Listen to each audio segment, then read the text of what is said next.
23rd August, Chandrayaan 3's Vikram lander made a successful soft landing on the south pole of the moon.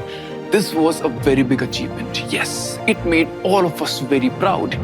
If you remember, we met someone special on that day, right? You have sent us multiple questions to ask from him. Within a matter of hours, we had hundreds of questions. And yes, today is the day we are going to meet him and ask those questions directly. Questions are yours. I'll just be asking. Please welcome Vasu Dubey sir. Thank you for having me here. Thank you, sir, for taking time out of your busy schedule. And Saturdays, that is not that busy, I can say. So let me tell you all. You have done your bachelor's in avionics from Indian Institute of Space Science and Technology, Trivandrum. Then you worked for 11 years in ISRO. 12 to be exact. 12 years. Yeah. And then you also did your master's from UK. Yes, I did. Oof, that's a very long career, right? Yeah, I mean, it's a series of happenstances. But if I look at this, any student, they would feel like, were you always so curious in space, aerospace, engineering? Is it? No, not really. So it's not like I chose this career starting from the very beginning, like when I was studying 9th or 10th. I had almost as little knowledge as anyone would have about the space, and even rightly so, because it was not covered that hugely in those days. But yes, I had a flair for mathematics and physics, which took me to a career path when I went to Indian Institute of Space Science and Technology, did my bachelor's in avionics, and then on worked for ISRO for so many years. So it has been quite a pleasant journey, and my flair for the engineering part of it has kept me there. Ooh, maths and science. That's a cue for all of you. Huh? Yeah. All right, sir. I won't vouch for chemistry. All right. No, it's just a joke. But yeah, everything is really important. I was not that great at it, which is why I mentioned. Sir, Chandrayaan 3 has landed. Proud moment. And I know on that day you had a celebration, so you could only give us 5-10 minutes. Yeah. And today, nice that you are here. Our students, they sent us hundreds of questions, and in a matter of hours, if I tell you the truth. So I have picked up few questions. The first question is about Chandrayaan 3. Chandrayaan 2 was a partial success. Chandrayaan 3 is a complete success. Soft landing is successful. What are exactly the changes that we did? How did he make sure that it doesn't fail this time? Because Luna 25, it crashed around 2 days before. So when you talk about such missions, landing on the moon surface, it's a great engineering problem to tackle. And that's what we faced during the Chandrayaan 2. So we had the plans of orbiting around the moon and ejecting the lander and land it safely onto the moon, which could not happen because of, you can say, some design margins that we had. Now, once we have learned that with the unsuccessful landing attempt, we have improved on the design margins this time. The controllability was improved. The landing site was improved. So I think whatever mistakes we did last time, we made sure we don't do it again. Yeah, we should cover for all the mistakes that we know. And going forward, even a successful mission would tell you so many things about how we can improve on one mission to the other. All right. So, Vasu sir, the next question is about the path of Chandrayaan 3, because we explained the students that Chandrayaan 3 saved a lot of fuel, and India is actually doing a pretty great job in this. Mangalyaan also, we managed to keep the cost so low. But how exactly do we fire thrusters at intermittent points so that fuel usage is very less? So as Indians, you would know we are always fuel economic. We want to. Basically depends on what you want to achieve with the mission. So as you would know that this mission is only for orbiting around the moon and then landing on a particular site. It was only designed with a date in mind, which is the date of landing, and then working back the schedule on which we should launch in order to achieve that date. So this leaves us with the luxury that we must put it into an orbit around the Earth, where you can use the propulsion module on board the spacecraft to raise it into the Earth on the Earth orbit, and then take a slingshot to the moon. So this saves a lot of fuel. It takes a longer time, but it is affordable. So every time we are at this perigee point near the Earth, we fire thrusters and keep raising the orbit, finally taking a slingshot, and then reaching to the moon and applying brakes. Absolutely. So in this, not relying solely on your firepower, you are using gravity also as your friend. Yes. There's a interesting concept of gravity assist as well. So probably whosoever is interested would learn about it. So you use the gravity for changing your directions of velocities. Yes, so I think you got your answer to the question why it is taking 40 days to reach the moon, to save fuel and money. So Vasu sir, next question. As far as I remember, this is a student from a lower grade, but it's a very nice, beautiful question, a very cute question. So that's why I took it. We are doing so many moon missions. Do you really see us living on the moon in future? It's a far-fetched dream. For now, you can enjoy watching the movies. But yes, it is definitely possible. But you have to create a Earth-like habitable environment for the astronauts to visit and stay there for a longer time. The whole space community, Indian and global space community, is really putting their foot forward and trying to achieve the required technologies that would be required to inhabit the surface of the moon or the surface of the Mars. So we are on path, but it is going to take a long time. Next question was about what if we take chips packet on? Hey, it is burst. Come on, we have discussed this. According to you, in the most simple words, what is the objective of Chandrayaan 3? In the first mission of Chandrayaan series, that was Chandrayaan 1, we detected water molecules and it was a huge discovery. So to follow up on that, we, of course, all the space agencies got interested into knowing better the moon surface. So in Chandrayaan 3, we are attempting it again to land on the south region, which is the area of interest, where we are going to probe a few things, do the spectrometry, spectroscopy, and find out what is in there for us. It's all about finding water on the moon. It can be, and other elements as well. And the reason I asked you this question first is because there's a follow-up question, which is, what would happen if you drink water present on the moon? I'm not sure. I'm not sure what would happen, but there are no attempts currently, I guess, I'm sure. Students are asking, Chandrayaan 2 mein we had an orbiter. And this time we are saying it's not an orbiter, it's called a propulsion module, but still it's going to orbit. So what is the difference between like an orbiter, propulsion module? Because both are orbiting. Yeah, true. Both are orbiting.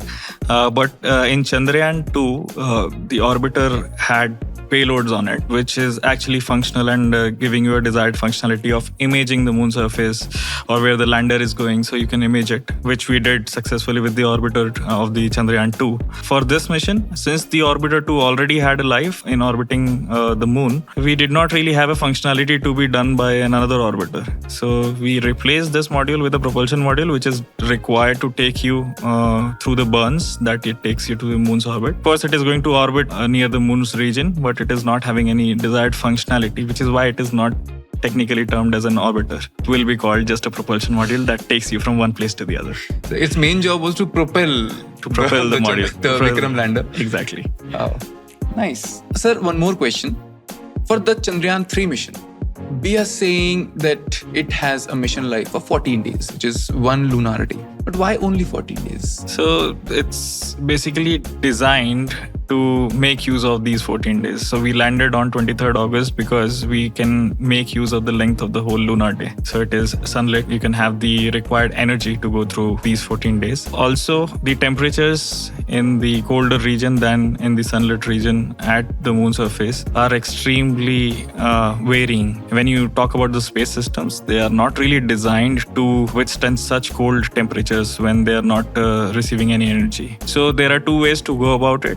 Use a constant source of energy that can power your electronics all the time and keep it hot, or just use the available time at hands. So we are confident that within these 14 days we can accomplish the objectives of this mission. If I'm not wrong, so the rover is going to come out, take a nice sunbath, then go back. Yeah. Yeah, of course. That is the idea. So it is going to be sunlit all the time, that it is required to be functional. Of course, there is again a possibility that even after getting through the colder days, it can still function. but it is only a chance. So let's see. Let's hope for the best. So I think that's a very interesting information that we've learned, right? So the rover will go out, take this energy, come back, but it won't be working throughout its duration in the colder regions. Yeah. It'll come out, go back, come out, go back, right? Yeah. So looking at this next question, no, I feel very proud sometimes because this question gets me to understand that how much aware of our today's students are with everything that's happening in space exploration. This next question is about Aditya L1. So a student has asked, Aditya L1 is being launched to study the sun, but why? Interesting question. Of course, students are really very aware these days, much better than the situation that we had. Aditya L1, of course, is a mission to the sun. We are going to send a spacecraft to a L1 point of the Earth-Sun system and observe the sun's activities at its peak. You have coronal mass ejection phenomena happening, and you have those payloads which are going to observe those activities for us. More than this, I am also not aware. My wife works for Aditya L1 mission, so probably you can have her next time and ask all the technical questions to her. So we know whom to approach next time. Nice. So nowadays, people have watched so many movies and sci-fi movies are a hit. So one student has asked, is teleportation and wormhole possible to open a gate for parallel universe? I'm bold. I'm not sure how to answer that question, but yeah, it's good for the sci-fi movies. But I'm really not sure how to answer that.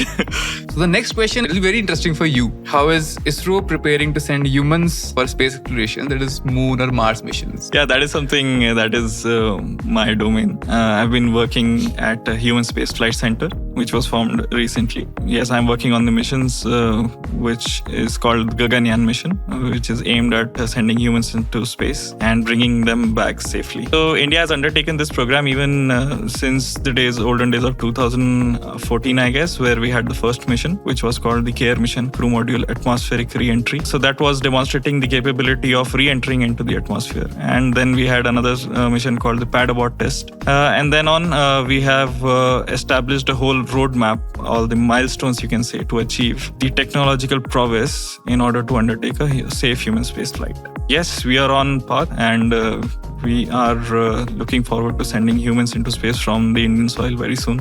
That's nice. And time would be crucial in this because now... Yeah. This kind of mission really cannot be... You cannot look at it from a perspective of making it cost effective. The time is crucial because there can be exigencies, there can be unforeseen circumstances where you have to abort the mission and bring back the crew safely. So these missions are designed to be more robust and more reliable, and nothing can go wrong. It's a very tough job, sir. All the best for Chandrayaan. Thank you so much. Next question asks us that nowadays we hear about so many different companies which we never used to hear before, which are going for space explorations. Like private companies, we hear of SpaceX. We have so many startups in India who are working for rocket buildings. So this question says, how can India be a major player in private owned and funded space programs when so much competition is emerging? So the space field is going through a disruption, you can say, and it has emerged as a really lucrative field right now among all the nations. So majorly we had only US, Russia, China, Japan, India working in the space sector so far, but now all the other nations are also trying to build their own prowess, their own self-sufficiency in the space sector, and the private industries are playing the major part in it. And so is the case with India as well, that all our private players are really stepping up, although it's a nascent stage right now. But this is also the right time to take that step forward and build the private space economy in India as well. Really exciting times ahead, especially for India, because we really have that skill and experience. And with the hand-holding of ISRO, it is really going to be a nice journey for them. And I think for students, it's a very good thing, which we'll let you know sometime. Next question says, Moon's gravity is lesser than Earth. So do we have time difference, like time dilation over there? Does time run faster on Moon? Yes, the technical answer is yes, because it is pertaining to a domain which is a little different from the from the domain of space technology that we work on. So when you design even the trajectories or you design the orbits, you only stick to the Newtonian physics. So my suggestion would be just to stick to the basics and learn the Newtonian physics better, even in order to take a space flight. So going into the realm of theory of relativity is a little too wild for the young kids to take up right now. But the technical answer is yes. But I think the best thing all of you can learn from Sir's answer is we are doing so many exploration missions, the moon missions, and Newtonian physics is the biggest help, right? Absolutely. The basis of all these missions are only Newtonian physics. Wow. And you are learning that. So learn it well. This next question says, Sir, I am in 10th grade. I want to become a space scientist, but I don't know anything about space. Where should I start? And this is a question many students have asked. How would you like to answer it? So when I was in 10th standard, even I didn't know many things about space. So that's a good starter, I guess. It's just that you have to have that sustained interest in the field if you really want to make a career out of it. And of course, maths and science are the tools that will take you forward. So keep your interest high and pursue that career. All the best to you. So maths and science, extremely important. But I think that now it's when you kind of joined the field, it was very tough. I mean, in a way, it was tough because you had one particular path, JEE Advanced. Now it's not like JEE Advanced is the only way. You have different ways of reaching. Yeah, IIT JEE was the one that I gave in 2007. That's when also the Indian Institute of Space Science and Technology started. So I'm the first batch from IIST. Wow. Yeah, and this college continues to be there. So this is one way that you can get an admission into Indian Institute of Space Science and Technology. But this is not the only way, of course. Earlier in olden days, before I think IST was there was only one national exam that used to take place. Now there are multiple ways. So there are national exams that are happening every year. There are students from IST that are coming in. There are campus recruitments from various colleges all across India, IITs, NITs, even other colleges. That's good news.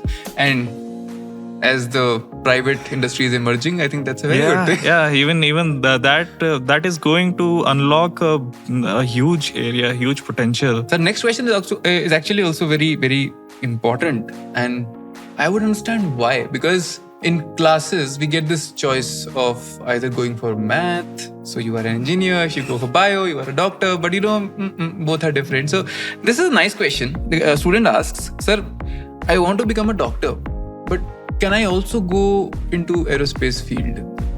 Of course. So there is a whole area that deals with the human space flight biotics, human spaceflight physiology, and also the neural factors, biomedicine, astrobiomedicine. So there are many fields in which the doctors are really involved because the health of humans or the crew that go into space has to be kept in order. We have examples of many doctors who are part of the space field and they continue to be there for mostly the human spaceflight missions.